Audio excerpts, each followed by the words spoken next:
And when the day of Pentecost was fully come, they were all with one accord in one place. And suddenly there came a sound from heaven as a mighty rushing wind, and it filled all the house where they were sitting. And they were all filled with the Holy Ghost, and began to speak with other tongues, as the Spirit gave them utterance. Welcome to Sounds of Revival, a program and teaching ministry calling for the church to hear and respond to the sounds of revival, which are calling us back to our first love and back to our place of holiness and dominion in the earth. Sounds of Revival is brought to you by Greater Love International Church and Revival Center, located here in the city of Indianapolis at 6433 East Washington Street, where the pastor and founder is Bishop Perry E. Jackson. And now, Sounds of Revival. God bless you and welcome to our program, Sounds of Revival. Thank God there is a sound going out into the earth, into the world. God is calling his people back. God's voice is being heard around the world because God is saying something. You know, God even speaks through storms. He speaks through tornadoes. He speaks through forest fires. All these things, God can say something to us in all these things. God speaks in various ways, but he has a message which is to redeem man back to himself, to draw us back to him.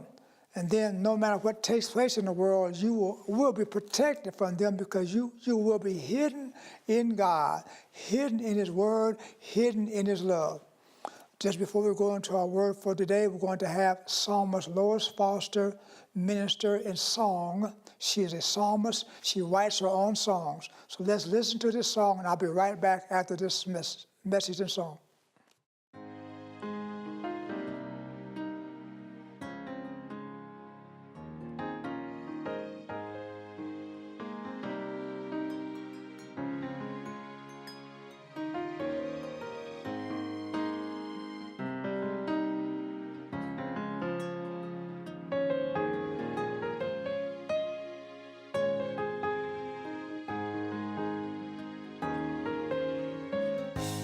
No more the cares of this world captivate our minds. With the time we have left, we shall spend redeeming the time. Now the grace of God suffices, aware of Satan's devices. We'll have to change the focus of our minds, so we'll be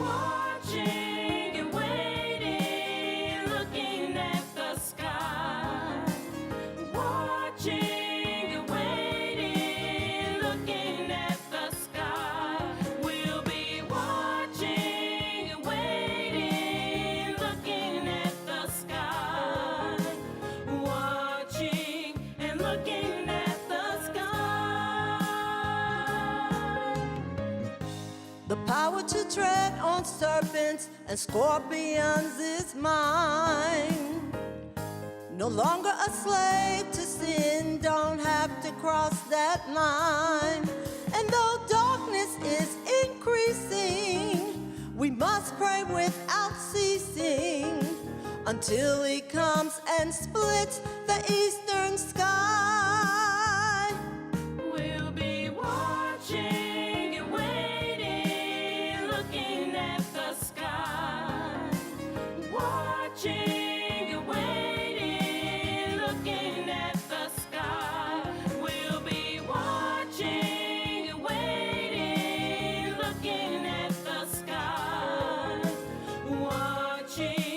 Looking at the sky.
the sky. Looking at the sky. Watching and waiting, looking at the sky. Looking at the sky. Watching and waiting, looking at the sky. Watching and looking at the sky. Watching And looking at the sky.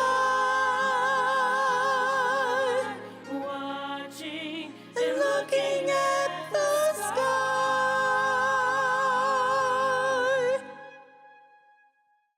God bless you. Praise God for that song. We thank God because, as we said before, these songs have a message in them and they really minister to us. We're going to have part 2 of the message that we started last week. And the message was overcoming faith, or faith that overcomes. Overcoming faith. And again, remember, Jesus said in the book of Revelation, chapter 21, verse 7 and 8, he that overcometh shall inherit all things. I will be his God, and he will be my son, but the fearful and the unbelieving shall have their part in the lake that burneth with fire and brimstone, which is the second death. So if you want to be an overcomer, then you have to overcome by faith, because that is the only way. The Bible says, Hebrews chapter 11, verse number 6, without faith it is impossible to please God. For he that cometh to God must believe that he is, and that he is a rewarder of them that diligently seek him. So we need overcoming faith, not just any kind of faith. Remember, faith is in essence, trust in God and belief in God, but that belief has to be strong. The Bible again says, be strong in the Lord and in the power of his might. So when the faith is strong, then you are strong. When your faith is weak, you are weak. Before we go into the message further, let's take a look at the chart here. And we want to bring something back to your attention. 1 Thessalonians chapter 5, verse number 23 said this, the very God of peace sanctify you wholly. I pray God your whole spirit, soul, and body be preserved blameless until the coming of our Lord Jesus Christ. So therefore, when we talk about overcoming faith, we're talking about the faith man. You have a faith man, and then you have a natural man. The natural man, remember 1 Corinthians chapter 2, verse number 15, the natural man receiveth not the things of the Spirit of God, for they are foolishness unto him, neither can he know them, because they are spiritually discerned. So the natural man receiveth not the things of the Spirit of God. That's why the faith man, so when you have faith, faith is not supposed to be in your head, but faith should be in your spirit. And the way you get faith from your head to your spirit is when you read the Word of God, then you meditate on the Word of God, and then it goes from your head to your spirit man. So we just want to clarify the fact that your faith man is what overcomes.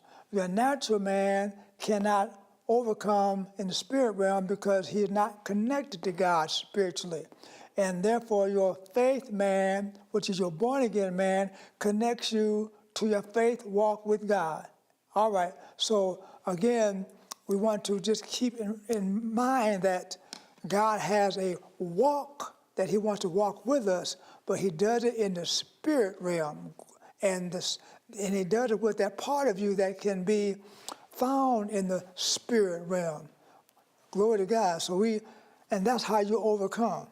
Now, therefore, when we are overcoming, we are understanding the fact that because we are called to overcome, then we are called to have a faith that pleases God.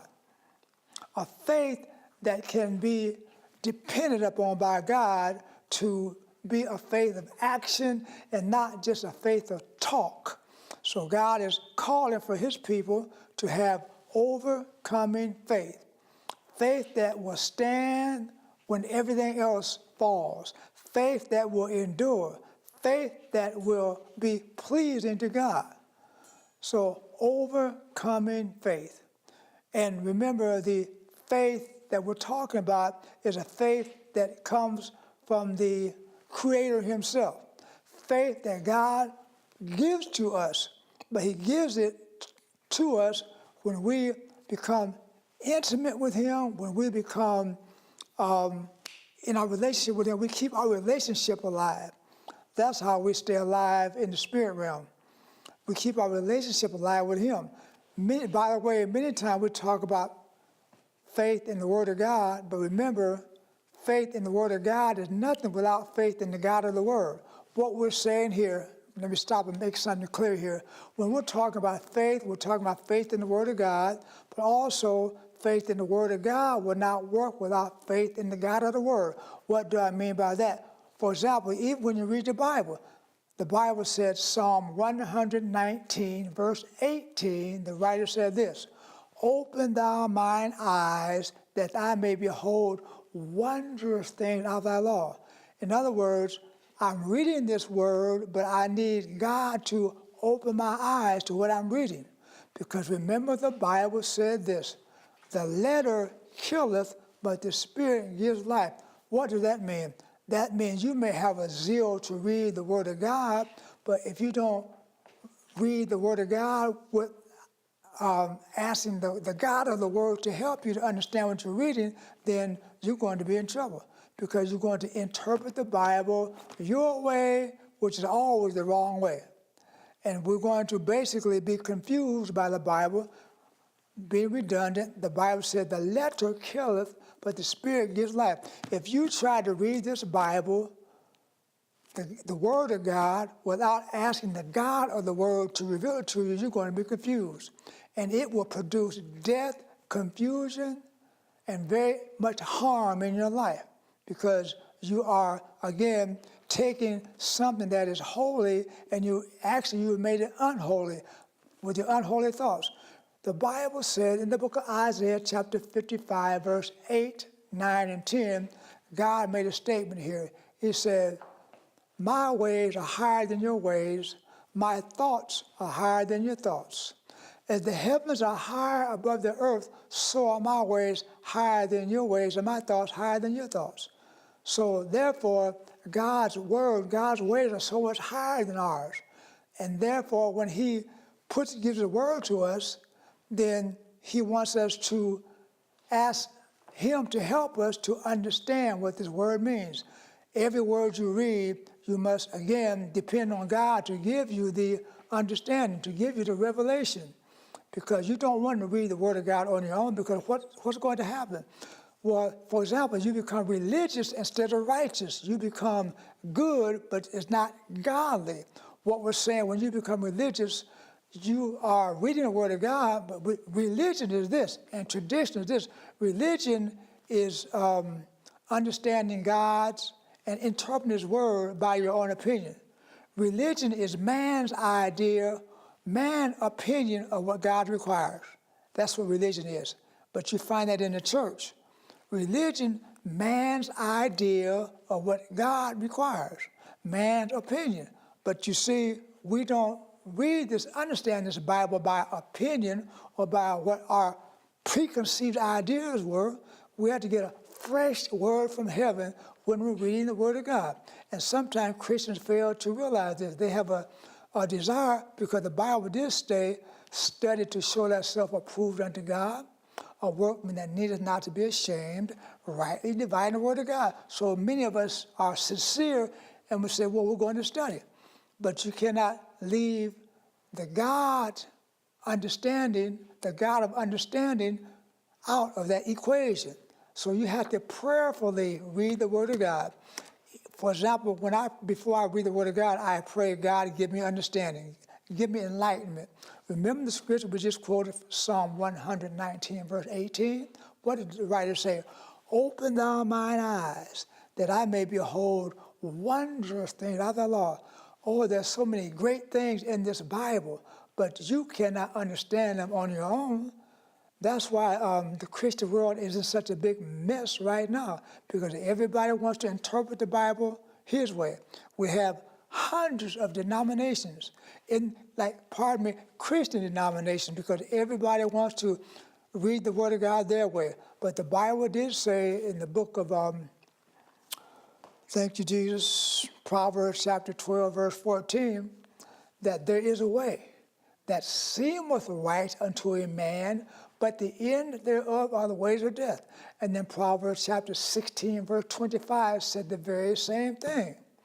There is a way that seemeth right unto a man, but the end thereof are the ways of death. So when we try to interpret the Bible our way, going back to the fact we have hundreds of different Christian denominations, because every organization and denomination, they want to interpret the Bible their way.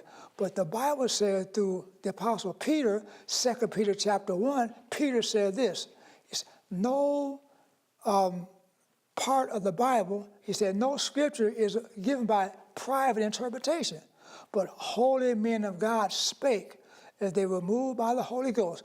He said, no scripture is of any private interpretation. So that's where we go wrong. He said, but holy men of God spake as they were moved upon by the Holy Spirit. The Holy Spirit told them what to say. They didn't just write something that they just thought about in their head. God moved upon them. God spoke, and they wrote it down.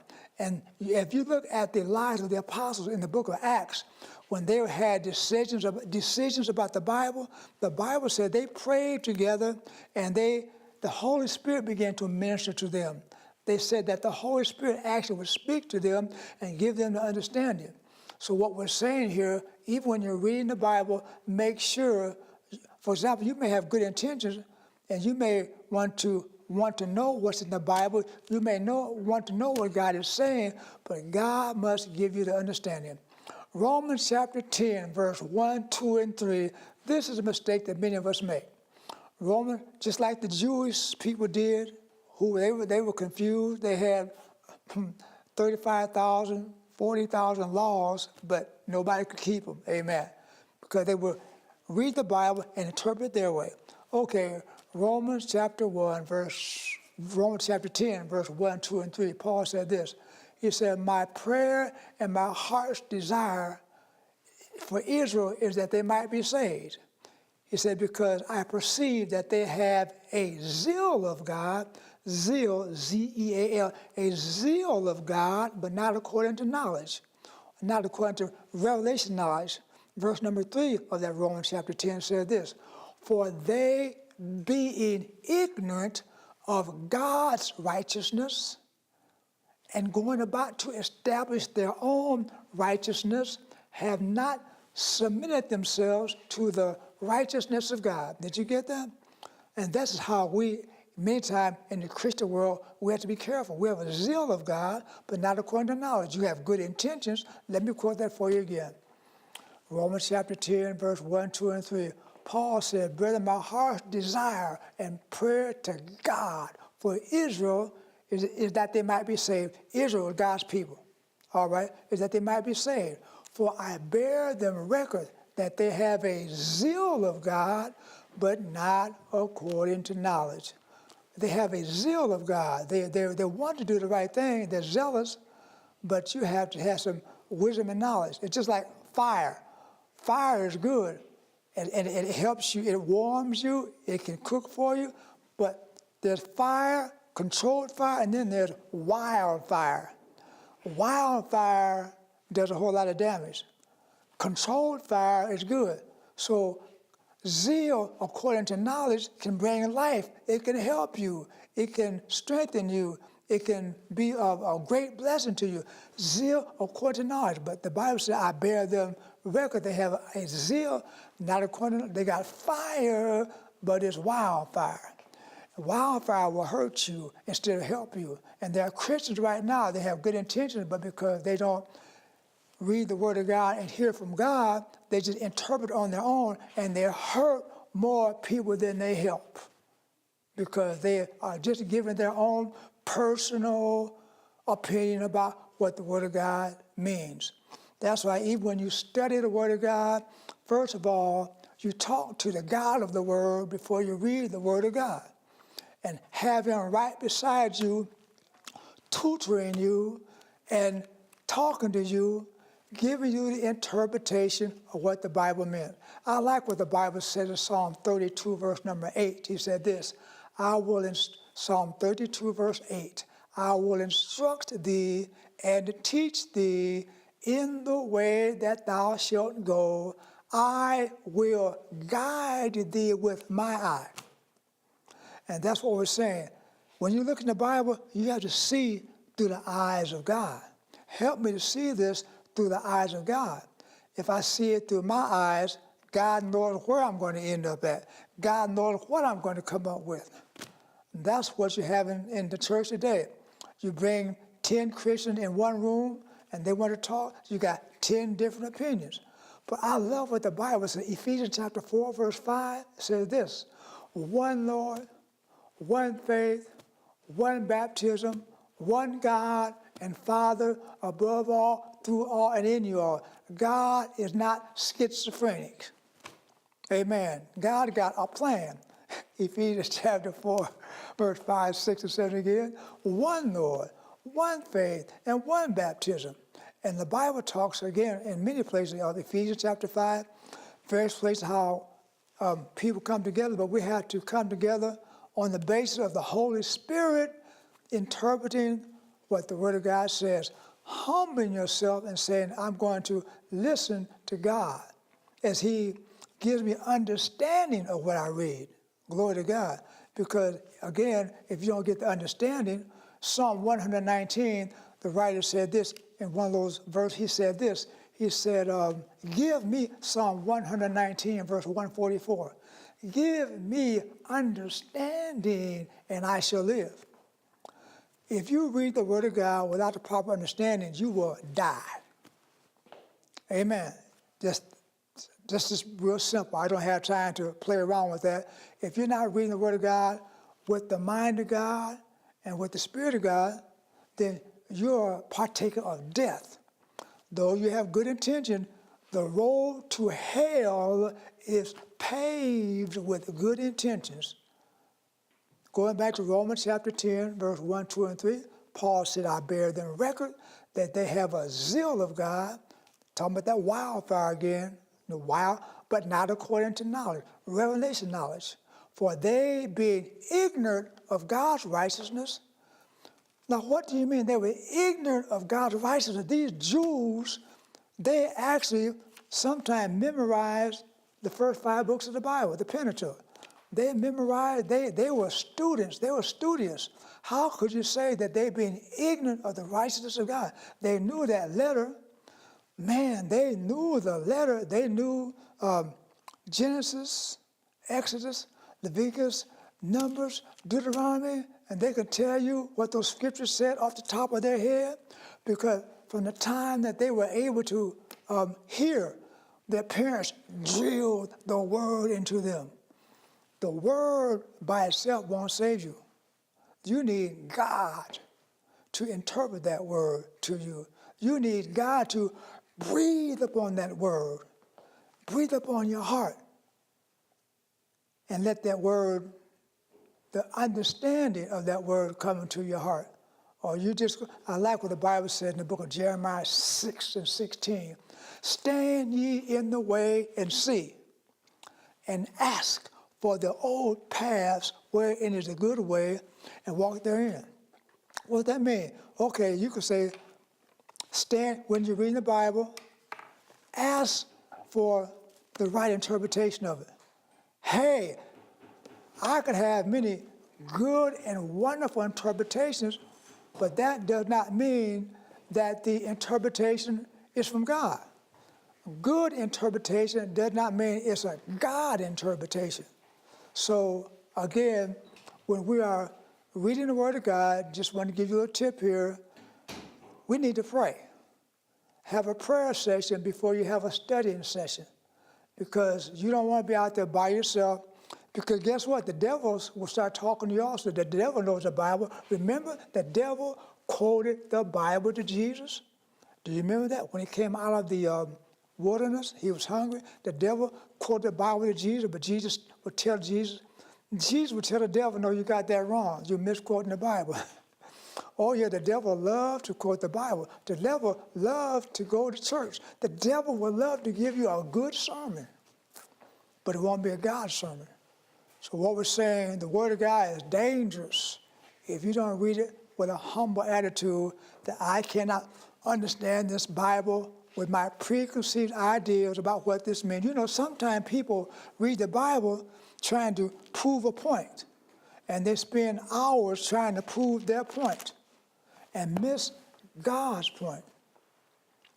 I would say today that the church at large is in trouble because we all have what we call a know-it-all spirit. But Paul said, I am determined not to know anything among you except Jesus Christ and Him crucified. Paul said, I am determined not to come and talk to you with words of man's wisdom. Paul said, no, I'm going to come to you giving you revelation from Almighty God. So again, we have to be very humble when you read the Word of God. Humble yourself if you want to read the Word of God, and know that you don't understand anything. You can come up with all kind of good ideas, wonderful ideas, and things that make all the kind of sense in the world. But that doesn't mean it's from God. And you're just confused. We're just confused. So I know many times you hear the fact that we should read the Word of God, but don't forget the God of the Word. Because if you don't have the God of the Word with the Word of God, it's going to be bad news. And the gospel is supposed to be good news, right? Well, if you don't have the God of the Word with the Word of God, it's going to be bad news. Amen. Okay, overcoming faith. Faith in the Word of God. You have to get the Word of God right if you want to overcome the devil with your faith. Overcoming faith. Sounds of Revival was brought to you by Perry Jackson Ministries and Greater Love International Church and Revival Center here in the city of Indianapolis. Located at 6433 East Washington Street, about 5 blocks east of Arlington on Washington Street. Sunday morning worship at 10:30 and Sunday evening service at 6. Weekday services Tuesdays at 7:30 p.m. For directions or to order today's sermon or to receive your free bi-monthly Sounds of Revival newsletter, call us at 317-796-0938 or write us at P.O. Box 26891, Indianapolis, Indiana 46226. Email us at jackson-perry@att.net.